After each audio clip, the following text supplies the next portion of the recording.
Fala, nação, tem jogador do Flamengo condenado e pode ser suspenso do futebol. Juninho, ex-Flamengo, brilha no México após a saída do Flamengo. Felipe Luiz foi procurado pelo Corinthians. Luxemburgo se revolta e dá dica a Léo Jardim sobre o Paquetá.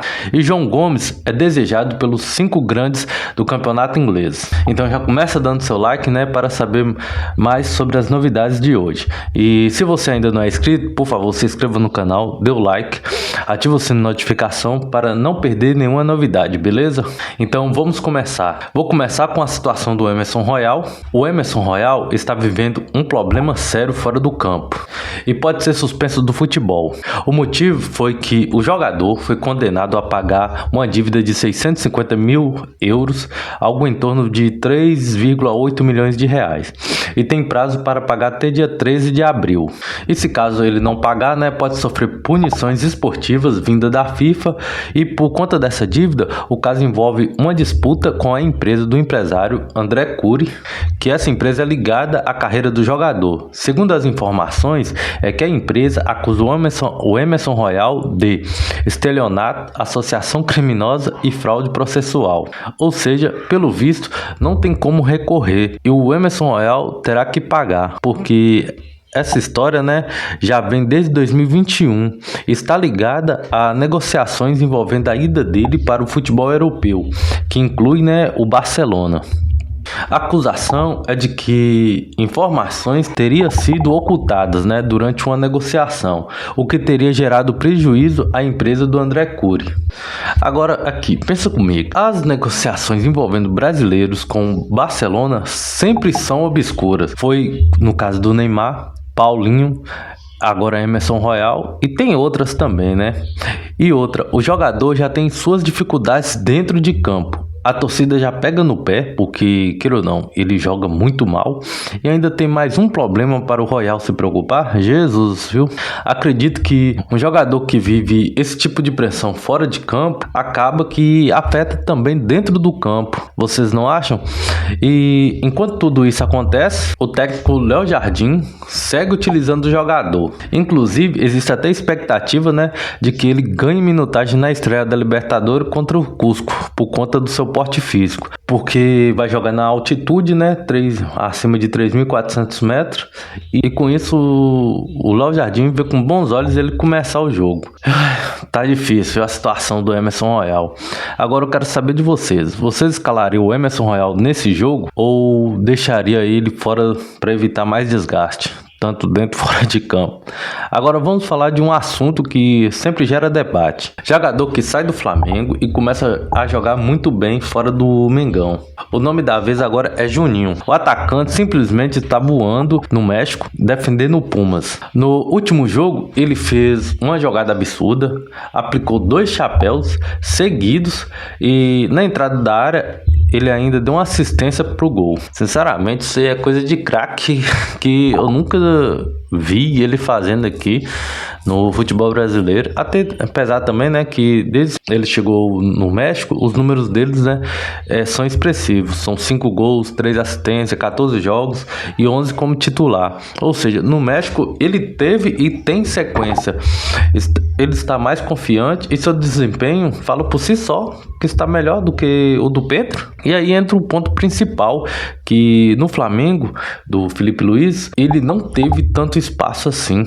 E a pergunta que fica é, se o Felipe Luiz não tivesse escanteado o Juninho e desse mais minutagem, será que ele iria performar do jeito que ele está performando no México? Sinceramente, eu acho que pelo menos seria melhor do que ele passou aqui, porque aqui ele teve poucas oportunidades, ficou mais de um mês sem jogar. Em momentos ele terminou com apenas 4 jogos e teve momentos, né, que praticamente colocava ele só no final do jogo. Para você ter uma ideia, ele terminou a temporada com 4 jogos em 32 e o resultado, ele foi negociado por cerca de 5 milhões de euros. E agora lá fora, né, como ele tem ritmo, confiança, o futebol dele começa a aparecer.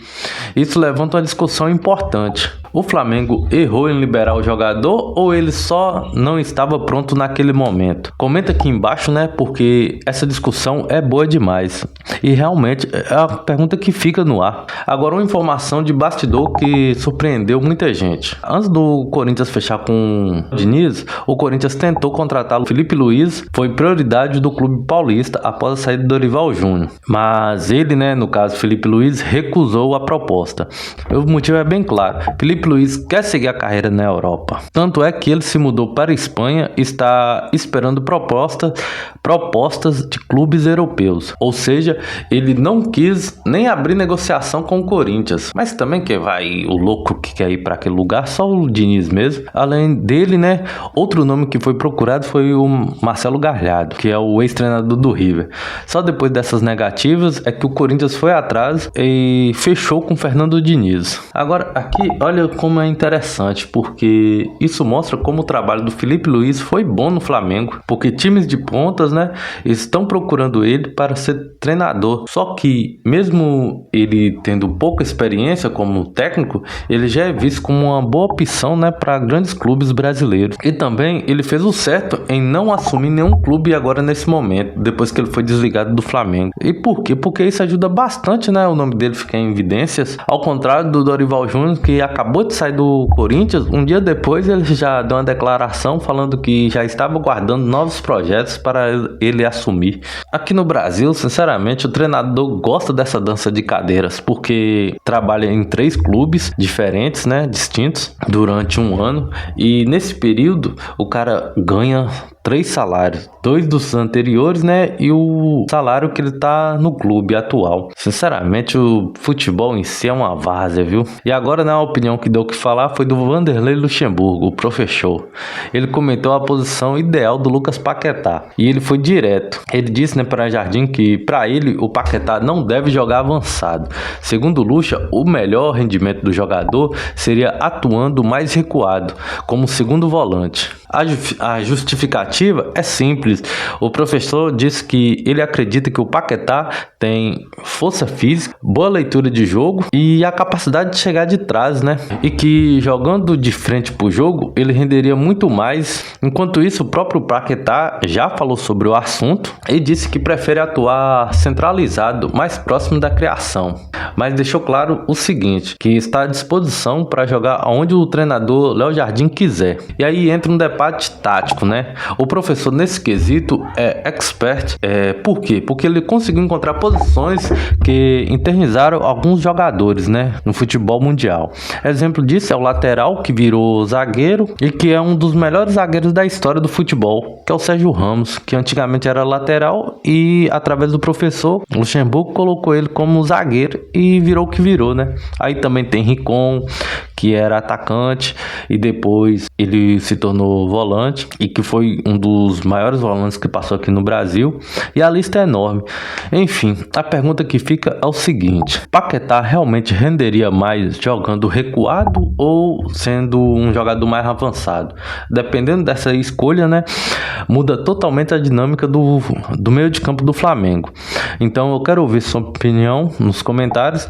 E agora a notícia que anima qualquer torcedor é que o Flamengo pode ganhar muito dinheiro sem fazer esforço nenhum. Parece até aqueles papos de coach ou de gurus da internet, mas a história é o seguinte: o volante João Pedro, o volante João Gomes, revelado no clube e hoje no Wolverhampton, está sendo disputado, né, por gigantes europeus. O interesse são dos 5 grandes, são Chelsea, Manchester United, o Liverpool, o City e o Tottenham. Basicamente, a elite do futebol inglês. O valor pedido gira em torno de 60 milhões de libras, cerca de 410 milhões de reais. E sabe qual é o melhor de tudo? É que o Flamengo tem direito a 10% dessa venda, mais uma porcentagem, né, por ser clube formador de jogador. Ou seja, nessa brincadeira aí, o Flamengo vai ter mais de 40 milhões de reais. Com isso, né, essa grana pode ser usada tanto em reforço, estrutura e até mesmo, né, equilibrar o caixa. E mais, o próprio jogador já demonstrou interesse em jogar pelo Liverpool, o que talvez, né, possa facilitar essa negociação. Agora, me diz aí, você acha que o João Gomes tem capacidade de jogar em um desses grandes aí da Inglaterra? Então comenta aqui embaixo que eu estarei lendo tudo, beleza? E olha, essas foram as informações de hoje. E se você curtiu esse conteúdo, por favor, deixa seu like, se inscreva aqui no canal Na Flamengo e ative o sino de notificação para não perder nada. E porque também, né, isso ajuda bastante o conteúdo chegar a muito mais pessoas. Então é isso, eu vou ficando por aqui. Valeu, nação, tamo junto, fui!